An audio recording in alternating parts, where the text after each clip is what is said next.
இருக்குது. நம்ம சிலபஸ் ஆர்டரில் பார்த்திங்கன்னா முதலாவதாக திருக்குறளை பற்றிய செய்திகள் போட்டிருக்கோம். ரெண்டாவது இந்த நாலடியார் நான்மணி கடிகை, நாலடியார் இருக்கும் பதிவிட்டிருக்கேன். இப்போது நான்மணி கடிகை, நீ 17 கீழ்கணக்கு நூல்களில் அடுத்து நம்ம பார்க்க போகிறது நான்மணி கடிகை. முதல்ல நான்மணி கடிகை அப்படிங்கிறதுக்கு விளக்கம் கொடுக்குறாங்க பாருங்கள்.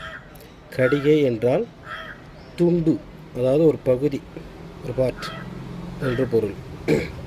கட்டு வடம், நெக்லஸ் என்ற பொருளும் ஆபரணம் என்ற பொருளும் இந்த கடிகைங்கிற சொல்லுக்கு பொருளாக கூறப்படுகிறது.